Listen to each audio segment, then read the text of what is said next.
राजपूत खानदान में पैदा हो जाने ही से कोई सूरमा नहीं हो जाता और न नाम के पीछे सिंह की दुम लगा देने ही से बहादुरी आती है। गजेंद्र सिंह के पुरखे किस जमाने में राजपूत थे इसमें संदेह की गुंजाइश नहीं, लेकिन इधर 3 पुश्तों से तो नाम के सिवा उनमें राजपूती के कोई लक्षण न थे। गजेंद्र सिंह के दादा वकील थे और जिरह या बहस में कभी कभी राजपूती का प्रदर्शन कर जाते थे। बाप ने कपड़े की दुकान खालकर इस प्रदर्शन की भी गुंजाइश न रखी और गजेंद्र सिंह ने तो लूटिया ही डुबो दी। डील डॉल में भी फर्क आता गया। भूपेंद्र सिंह का सीना लंबा चौड़ा था, नरेंद्र सिंह का पेट लंबा चौड़ा था, लेकिन गजेंद्र सिंह का कुछ भी लंबा चौड़ा न था। वह हल्के फुल्के, गोरे चिट्टे, ऐना कब्जा, नाजुक बदन, फैशनेबल बाबू थे। उन्हें पढ़ने लिखने से दिलचस्पी थी, मगर राजपूत कैसा ही हो उसकी शादी तो राजपूत खानदान ही में होगी। गजेंद्र सिंह की शादी जिस खानदान में हुई थी उस खानदान में राजपूती जौहर बिल्कुल फना न हुआ था। उनके ससुर पेंशन सूबेदार थे, साले शिकारी और कुश्तीबाज। शादी हुए 2 साल हो गए थे, लेकिन अभी तक एक बार भी ससुराल न आ सका। इम्तिहानों से फुर्सत ही न मिलती थी, लेकिन अब पढ़ाई खत्म हो चुकी थी, नौकरी की तलाश थी। इसलिए अब की होली के मौके पर ससुराल से बुलावा आया तो उसने कोई हील हुज्जत न की। सूबेदार की बड़े बड़े अफसरों से जान पहचान थी। फौजी अफसरों की हुक्म कितनी कद्र और कितनी इज्जत करते हैं यह उसे खूब मालूम था। समझा मुमकिन है सूबेदार साहब की सिफारिश से नायब तहसीलदारी में नामजद हो जाए। इधर श्यामदुलारी से भी साल भर से मुलाकात नहीं हुई थी। एक निशाने से 2 शिकार हो रहे थे। नया रेशमी कोट बनवाया और होली के एक दिन पहले ससुराल जा पहुंचा। अपने गरांडी सालों के सामने बच्चा सा मालूम होता था। तीसरे पहर का वक्त था। गजेंद्र सिंह अपने सालों से विद्यार्थी काल के कारनामे बयान कर रहा था। फुटबॉल में किस तरह एक देव जैसे लंबे तिरंगे गोरे को पटकनी दी, हॉकी मैच में किस तरह अकेले गोल कर लिया कि इतने में सूबेदार साहब देव की तरह आकर खड़े हो गए और बड़े लड़के से बोले, अरे सुनो, तुम यहाँ बैठे क्या कर रहे हो? बाबूजी शहर से आए हैं, इन्हीं ले जाकर जरा जंगल की सैर करा लाओ, कुछ शिकार विकार खिलाओ। यहाँ ठंडा बैठा तो है नहीं, इनका जी घबराता होगा। वक्त भी अच्छा है, शाम तक लौट आओगे। शिकार का नाम सुनते ही गजेंद्र सिंह की नानी मर गई। बेचारे ने उम्र भर कभी शिकार न खेला था। ये देहाती उजड़ लौंडे उसे न जाने कहाँ कहाँ दौड़ाएंगे। कहीं किसी जानवर का सामन आ गया तो कहीं के न रहे। कौन जाने हिरन ही चोट कर बैठे। हिरन भी तो भागने की राह न पाकर कभी कभी पलट पड़ता है। कहीं भेड़िया निकल आए तो काम ही तमाम कर दे। बोले, मेरा तो इस वक्त शिकार खेलने को जी नहीं चाहता, बहुत थक गया हूँ। सूबेदार साहब ने फरमाया, तुम घोड़े पर सवार हो लेना, यही तो देहात की बहार है। चुन्नू, जाकर बंदूक ला, मैं भी चलूं। कई दिन से बाहर नहीं निकला, मेरा राइफल भी लेते आना। चुन्नू और मुन्नू खुश खुश बंदूक लेने दौड़े। इधर गजेंद्र की जान सूखने लगी। पछता रहा था कि नाहक इन लौडों के साथ गपशप करने लगा। जानता कि यह बला सिर पर आने वाली है तो आते ही फौरन बीमार बांधकर चारपाई पर पड़ रहा था। अब तो कोई हीला भी नहीं कर सकता। सबसे बड़ी मुसीबत घोड़े की सवारी। देहाती घोड़े यो ही थान पर बंधे बंधे टर्रे हो जाते हैं और आसन का कच्चा सवार देखकर तो वह और भी शेखियां करने लगते हैं। कहीं अल्फ हो गया मुझे लेकर किसी नाले की तरफ बेतहाशा भागा तो खैरियत नहीं। दोनों सालों बंदूकें लेकर आ पहुंचे। घोड़ा भग खींचकर आ गया। सूबेदार साहब शिकुरी कपड़े पहनकर तैयार हो गए। अब गजेंद्र के लिए कोई हीला न रहा। उसने घोड़े की तरफ कनाखियों से देखा, बार बार जमीन पर पैर पटकता था, हिनहिनाता था, उठी हुई गर्दन, लाला आंखें, कनौतियां खड़ी, बोटी बोटी फड़क रही थी। उसकी तरफ देखते हुए डर लगता था। गजेंद्र दिल में सहम उठा मगर बहादुरी दिखाने के लिए घोड़े के पास जाकर उसके गर्दन पर इस तरह थपकियां दी कि जैसे पक्का शहसवार है और बोला, जानवर तो जानदार है मगर मुनासिब नहीं मालूम होता कि आप लोगों तो पैदल चले और मैं घोड़े पर बैठूं। ऐसा कुछ थका नहीं, मैं भी पैदल ही चलूंगा, इसका मुझे अभ्यास है। सूबेदार ने कहा, बेटा जंगल दूर है, थक जाओगे, बड़ा सीधा जानवर है, बच्चा भी सवार हो सकता है। गजेंद्र ने कहा, जी नहीं, मुझे भी यूं ही चलने दीजिए। गपशप करते हुए चले गए। सवारी में वह लुफ्त कहाँ, आप बुजुर्ग हैं, सवार हो जाएं। चारों आदमी पैदल चले। लोगों पर गजेंद्र की इस नम्रता का बहुत अच्छा असर हुआ। सम्यता और सदाचार तो शहर वाले ही जानते हैं, तिस पर इल्म का बरक। थोड़ी दूर के बाद पथरीला रास्ता मिला। एक तरफ हरा भरा मैदान, दूसरी तरफ पहाड़ का सिलसिला। दोनों ही तरफ बबूल, करील, करौंद और ढाक के जंगल थे। सूबेदार साहब अपनी फौजी जिंदगी के पिटे हुए किस्से कहते चले आते थे। गजेंद्र तेज चलने की कोशिश कर रहा था, लेकिन बार बार पिछड़ जाता था और उसे 2-4 कदम दौड़कर उनके बराबर होना पड़ता था। पसीने से तर हौंफता हुआ अपनी बेवकूफ पर पछताता चला जाता था। यहाँ आने की जरूरत ही क्या थी? श्याम दुलारी महीने 2 महीने में जाती ही। मुझे इस वक्त कुत्ते की तरह दौड़ते आने की क्या जरूरत थी? अभी से यह हाल है। शिकार नजर आ गया तो मालूम नहीं क्या आफत आएगी। मील 2 मील की दौड़ तो उन के लिए मामूली बात है, मगर यहाँ तो कचूमर ही निकल जाएगा। शायद बेहोश होकर गिर पड़ूं। पैर अभी से मन भर के हो रहे थे। यकायक रास्ते में सेमल का एक पेड़ नजर आया। नीचे लाल लाल फूल बिछे हुए थे, ऊपर सारा पेड़ गुलनार हो रहा था। गजेंद्र वहीं खड़ा हो गया और उस पेड़ को मस्ताना निगाहों से देखने लगा। चुन्नू ने पूछा, क्या है जीजा जी, रुक कैसे गए? गजेंद्र सिंह ने मुग्ध भाव से कहा, कुछ नहीं, इस पेड़ का आर्कषिक सौंदर्य देखकर दिल बाग बाग हुआ जा रहा है। आहा, क्या बहार है, क्या रौनक है, क्या शान है कि जैसे जंगल की देवी ने गोधीली के आकाश को लज्जित करने के लिए केसरिया जोड़ा पहन लिया हो, या ऋषियों की पवित्र आत्माएं अपनी शाश्वत यात्रा में यहाँ आराम कर रही हो, या प्रकृति का मधुर संगीत मूर्तिमान होकर दुनिया पर मोहिन मंत्र डाल रहा हो। आप लोग शिकार खेलने जाए, मुझे इस अमृत से तृप्त होने दीजिए। दोनों नौजवान आश्चर्य से गजेंद्र का मुंह ताकने लगे। उनकी समझ ही में न आया कि यह महाशय कह क्या रहे हैं। देहात के रहने वाले, जंगलों में घूमने वाले सेमल उनके लिए कोई अनोखी चीज न थी। उसे रोज देखते थे, कितनी ही बार उस पर चढ़े थे, उसके नीचे दौड़े थे, उसके फूलों की गेंद बनाकर खेले थे। उन पर यह मस्ती कभी न छाई थी। सौंदर्य का उपभोग करना बेचारे क्या जाने। सूबेदार साहब आगे बढ़ गए थे। इन लोगों को ठहरा हुआ देखकर लौट आए और बोले, क्यों बेटा, ठहर क्यों गए? गजेंद्र ने हाथ जोड़कर कहा, आप लोग मुझे माफ कीजिए, मैं शिकार खेलने न जा सकूंगा। फूलों की यह बहार देखकर मुझ पर मस्ती सी छा गई है। मेरी आत्मा स्वर्ग के संगीत का मजा ले रही है। आहा, यह मेरा ही दिल जो फूल बनकर चमक रहा है। मुझ में भी वही लाली है, वही सौंदर्य है, वही रस है।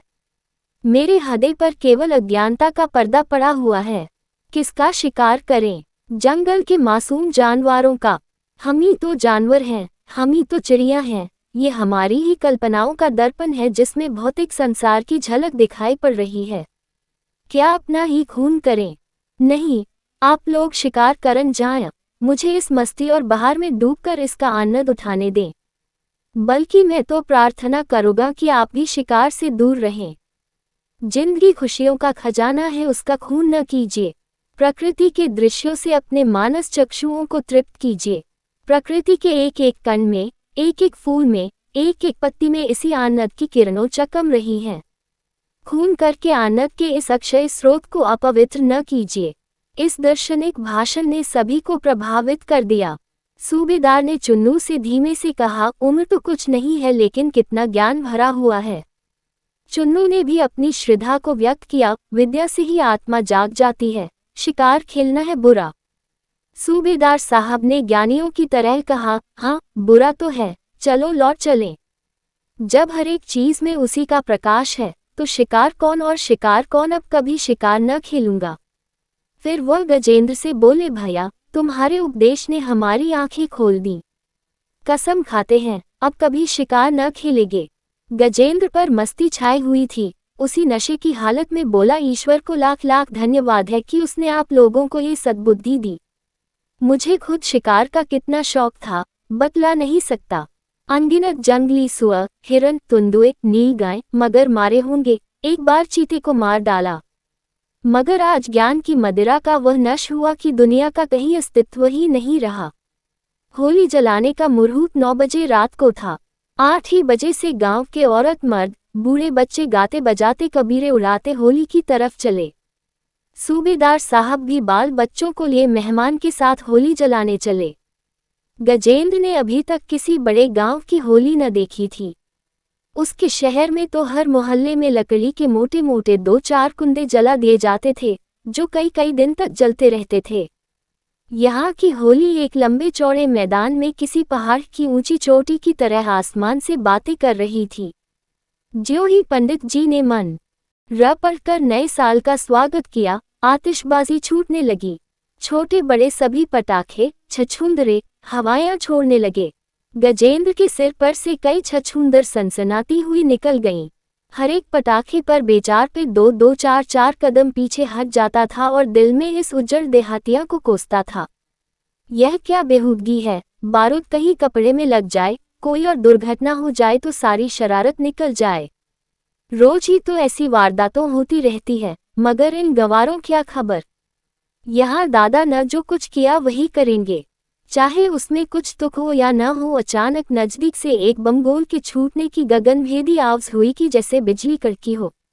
गजेंद्र सिंह चौंक कर कोई 2 फीट ऊंचे उछल गए। अपनी जिंदगी में वह शायद कभी इतना न कूदे थे। दिल धक धक करने लगा, गोया तोप के निशाने के सामने खड़े हों। फौरन दोनों कान उंगलियों से बंद कर लिए और 10 कदम और पीछे हट गए। चुन्नू ने कहा, जीजाजी आप क्या छोड़ेंगे, क्या लाऊं? मुन्नू बाला, हवाएं छोड़िए जीजाजी, बहुत अच्छी है, आसमान में निकल जाती हैं। चुन्नू, हवाएं बच्चे छोड़ते हैं कि यह छोड़ेंगे? आप बमगोला छोड़िए भाई साहब। गजेंद्र भाई, मुझे इन चीजों का शौक नहीं। मुझे तो ताज्जुब हो रहा है, बूढ़े भी कितनी दिलचस्पी से आतिशबाजी छुड़ा रहे हैं। मुन्नू, 2-4 महताबियां तो जरूर छोड़िए। गजेंद्र को महताबियां निरापद जान पड़ी। उनकी लाल हरी सुनहरी चमक के साचम ने उनके गोरे चेहरे और खूबसूरत बालों और रेशमी कुर्ते की मोहकता कितनी बढ़ जाएगी। कोई खतरे की बात भी नहीं। मजे से हाथ में लिए खड़े हैं। गुल टप टप नीचे गिर रहा है और सबकी निगाहें उनकी तरफ लगी हुई हैं। उनकी दार्शनिक बुद्धि भी आत्मप्रदर्शन की लालसा से मुक्त न थी। फौरन महताबी ले ली, उदासीनता की एक अजब शान के साथ। मगर पहली ही महताबी छोड़ना शुरू की थी कि दूसरा बमगोला छूटा। आसमान कांप उठा। गजेंद्र को ऐसा मालूम हुआ कि जैसे कान के पर्दे फट गए या सिर पर कोई हथौड़ा गिर पड़ा। महताबी हाथ से छूटकर गिर पड़ी और छाती धड़कने लगी। अभी इस धमाके से संभलने ने पाए थे कि दूसरा धमाका हुआ। जैसे आसमान फट पड़ा, सारे वायुमंडल में कंपन सा आ गया। चिड़िया घोंसलों से निकल शोर मचाती हुई भागी, जानवर रस्सियां तुड़ा तुड़ा कर भागे और गजेंद्र भी सिर पर पांव रखकर भागे, सरपट और सीधे घर पर आकर दम लिया। चुन्नू और मुन्नू दोनों घबरा गए। सूबेदार साहब के होश उड़ गए। तीनों आदमी बगातुक दौड़े हुए गजेंद्र के पीछे चले। दूसरों ने जो उन्हें भागते देखा तो समझे शायद कोई वारदात हो गई। सबके सब उनके पीछे हो लिए। गांव में एक प्रतिष्ठित अतिथि का आना मामूली बात न थी।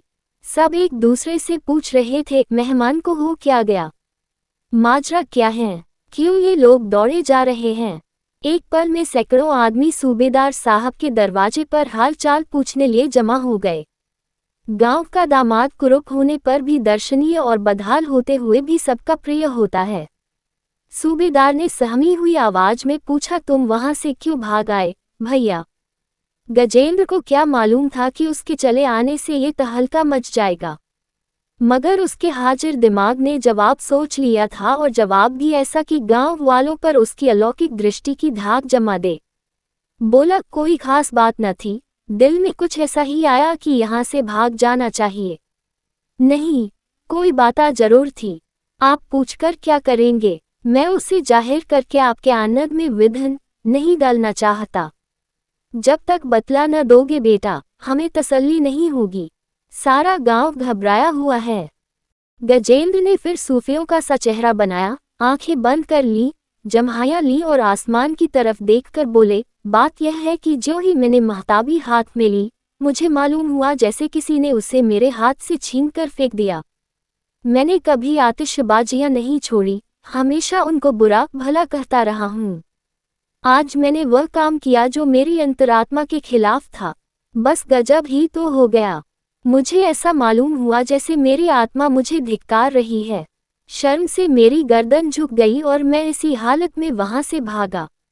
अब आप लोग मुझे माफ करें, मैं आपको जश्न में शरीक न हो सकूंगा।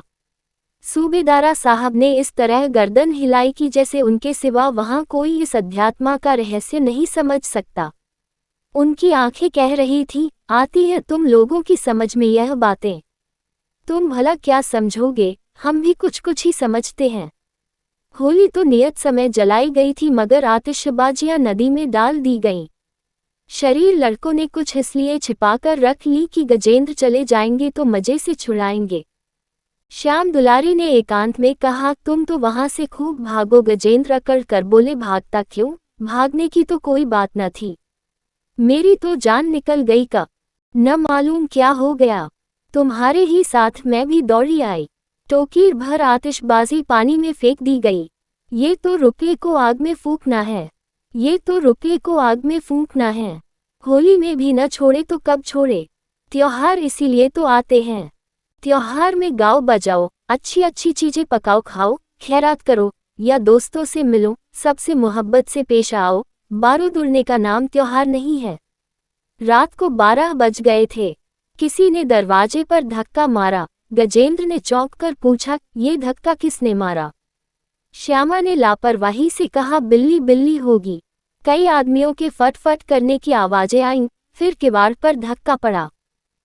गजेंद्र को कपकपी छूट गई। लालटेन लेकर दराज से झांक तो चेहरे का रंग उड़ गया। 4-5 आदमी कुर्ते पहने, पगड़ियां बांधे, दाढ़ियां लगाए, कंधे पर बंदूकें रखे, किवाड़ को तोड़ डालने की जबरदस्त कोशिश में लगे हुए थे। गजेंद्र कान लगाकर बातें सुनने लगा। दोनों सो गए हैं, किवाड़ तोड़ डालो, माल अलमारी में है। और अगर दोनों जाग गए, औरत क्या कर सकती हैं, मर्द का चारपाई से बांध देंगे। सुनते हैं गजेंद्र सिंह कोई बड़ा पहलवान है। कैसा ही पहलवान हो, 4 हथियारबंद आदमियों के सामने क्या कर सकता है। गजेंद्र के कोटो तो बदन में खून नहीं। श्याम दुलारी से बोले, ये डाकू मालूम होते हैं। अब क्या होगा, मेरे तो हाथ पांव काम रहे हैं। चोर चोर पुकारो, जाग हो जाएगी, आप भाग जाएंगे। नहीं, मैं चिल्लाती हूँ, चोर का दिल आधा। ना ना, कहीं ऐसा गजब न करना। इन सबों के पास बंदूकें हैं। गांव में इतना सन्नाटा क्यों है। घर के आदमी क्या हुए। भैया और मुन्नू दादा खलिहान में सोने गए हैं। काक दरवाजे पर पड़े होंगे, उनके कानों पर तोप छूटे तब भी न जागेंगे। इस कमरे में कोई दूसरी खिड़की भी तो नहीं है कि बाहर आवाज पहुंचे। मकान है या कैद खाने, मैं तो चिल्लाती हूँ। अरे नहीं भाई, क्यों जान देने पर तुली हो। मैं तो सोचता हूँ हम दोनों चुपचाप लेट जाएं और आंखें बंद कर लें। बदमाशों को जो कुछ ले जाना हो ले जाएं, जान तो बचे। देखो किवाड़ हिल रहे हैं, कहीं टूट न जाएं। हे ईश्वर, कहाँ जाएं, इस मुसीबत में तुम्हारा ही भरोसा है। क्या जानता था कि यह आफत आने वाली है, नहीं आता ही क्यों। बसा चुप्पी ही साध लो, अगर हिलाएं विलाएं तो भी सांस मत लेना। मुझसे तो चुप्पी साध कर पड़ा न रहा जाएगा। जेवर उतार कर रख क्यों नहीं देती, शैतान जेवर ही तो लेंगे। जेवर तो न उतारूंगी चाहे कुछ ही क्यों न हो जाए। क्यों जान देने पर तुली हुई हो, खुशी से तो जेवर न उतारूंगी। जबरदस्त और बात है, खामोशी, सुनो सब क्या बातें कर रहे हैं। बाहर से आवाज आई, किवाड़ खोल दो नहीं तो हम किवाड़ तोड़कर अंदर आ जाएंगे। गजेंद्र श्याम दुलारी की मिन्नत की, मेरी मानो श्यामा, जेवर उतार कर रख दो, मैं वादा करता हूँ बहुत जल्दी नए जेवर बनवा दूंगा। बाहर से आवाज आई, क्यों आए, बस 1 मिनट की मोहलत और देते हैं, अगर किवाड़ न खोले तो खैरियत नहीं। गजेंद्र ने श्याम दुलारी से पूछा, खोल दूं। हाँ, बुला लो, तुम्हारे भाई बंद हैं। वह दरवाजे को बाहर से धकेलते हैं, तुम अंदर से बाहर को ठेली, और जो दरवाजा मेरे ऊपर गिर पड़े। 5-5 जवान हैं, वह कोने में लाठी रखी है, लेकर खड़े हो जाओ। तुम पागल हो गई हो, चुन्नी दादा होते तो 5 का गिरते। मैं लट्टाबाज नहीं हूँ। तो आओ मुंह ढांप कर लेट जाओ, मैं उन सबों से समझ लूंगी। तुम्हें तो और समझकर छोड़ देंगे, माथे मेरे जाएगी। मैं तो चिल्लाती हूँ, तुम मेरी जान लेकर छोड़ोगी। मुझसे तो अब सब्र नहीं होता, मैं किवाड़ खोल देती हूँ। उसने दरवाजा खोल दिया। पांचों चोर में भर भर कर घुस आए। एक ने अपने साथी से कहा, मैं इस लौंडे को पकड़े हुए हूँ, तुम औरत के सारे गहने उतार लो। दूसरा बोला, इसने तो आंखों बंद कर ली। अरे तुम आंखें क्यों नहीं खोलती जी। तीसरा, यार औरत तो हसीन है। चौथा, सुनती है ओ महरिया, जेवर दे दे नहीं गला घोंट दूंगा। गजेंद्र दिल में बिगड़ रहे थे, ये चुड़ैल जेवर क्यों नहीं उतार देती। श्यामादुलीरी ने कहा, गला घोंट दो, चाहे गोली मार दो, जेवर न उतारूंगी। पहला, इस उठा ले चलो। यो न मानेगी, मंदिर खाली है। दूसरा, बस यही मुनासिब है, क्यों रे छोकरी, हमारे साथ चलेगी। श्याम दुलारी, तुम्हारे मुंह में कालिख लगा दूंगी। तीसरा, न चलेगी तो इस लौंडे को ले जाकर बेच डालेंगे। श्यामा, एक एक के हथकड़ी लगवा दूंगा। चौथा, क्यों इतना बिगड़ती है महारानी, जरा हमारे साथ चली क्यों नहीं चलती। क्या हम इस लौड़े से भी गए गुजरे हैं। क्या रह जाएगा अगर हम तुझे जबरदस्ती उठा ले जाएंगे। यो सीधी तरह नहीं मानती हो, तुम जैसी हसीन औरत पर जुल्म करने को जी नहीं चाहता। चवा, या तो सारे जेवर उतार कर दे दो या हमारे साथ चलो। श्याम दुलारी काका आएंगे तो एक एक की खाल उधेड़ डालेंगे। पहला, ये यो न मानेगी, खर इस लौड़े को उठा ले चलो, तब आप ही पैरों पड़ेगी। दो आदमियों ने एक चादर से गजेंद्र के हाथ पांव बांधे। गजेंद्र मुर्दे की तरह पड़े हुए थे, सांस तक न आती थी, दिल में झुंझला रहे थे, हाय कितनी बेवफा औरत है, जेवर न देगी चाहे ये सब मुझे जान से मार डालें। अच्छा, जिंदा बचूंगा तो देखूंगा, बात तक तो पूछ नहीं। डाकुओं ने गजेंद्र को उठा लिया और लेकर आंगन में जा पहुंचे तो श्याम दुलारी दरवाजे पर खड़ी होकर बोली, इन्हें छोड़ दो तो मैं तुम्हारे साथ चलने को तैयार हूँ। पहला, पहले ही क्यों न राजी हो गई थी। चलेगी न। श्याम दुलारी, चलूंगी कहती तो हूँ। तीसरा, अच्छा तो चल, हम इसे छोड़ देते हैं। दोनों चोरों पे गजेंद्र को लाकर चारपाई पर लिटा दिया और श्याम दुलारी को लेकर चले दिए। कमरे में सन्नाटा छा गया। गजेंद्र ने डरते डरते आंखें खोली, कोई नजर न आया। उठकर दरवाजे से झांका, सहन में भी कोई न था। तीर की तरह निकलकर सदर दरवाजे पर आए लेकिन बाहर निकलने का हौसला न हुआ। चाहा कि सूबेदार साहब को जगाएं, मुंह से आवाज न निकली। उसी वक्त कह की आवाज आई। 5 औरतें चुहल करती हुई श्याम दुलारी के कमरे में आईं। गजेंद्र का वहां पता न था। एक, कहाँ चले गए। श्याम दुलारी, बाहर चले गए होंगे। दूसरी, बहुत शर्मिंदा होंगे। तीसरी, डर के मारे उनकी सांस तक बंद हो गई थी। गजेंद्र ने बोलचाल सुनी तो जान में जान आई, समझे शायद घर में जाग हो गईं। लपक कर कमरे के दरवाजे पर आए और बोले, जरा देखिए श्यामा कहाँ है, मेरी तो नींद ही न खुली। जल्द किसी को दौड़ाए। यकायक उन्हीं औरतों के बीच में श्यामा को खड़क हंसते देखकर हैरत में आ गए। 5 सहेलियों ने हंसना और तालियां पीटना शुरू कर दिया। एक ने कहा, वाह जीजा जी, देखिए आपकी बहादुरी। श्याम दुलारी, तुम सब की सब शैतानी हो। तीसरी बीवी तो चारों के साथ चली गई और आपने सांस तक न ली। गजेंद्र समझ गए, बड़ा धोखा खाया, मगर जबान के शेर फौरन बिगड़ी बात बना ली। बालिक तो क्या करता, तुम्हारा स्वांग बिगाड़ देता। मैं भी इस तमाशे का मजा ले रहा था। अगर सबों को पकड़कर मूछें उखाड़ लेता तो तुम कितनी शर्मिंदा होती। मैं इतना बेरहम नहीं हूँ। सबकी गजेंद्र का मुंह देखती रह गई।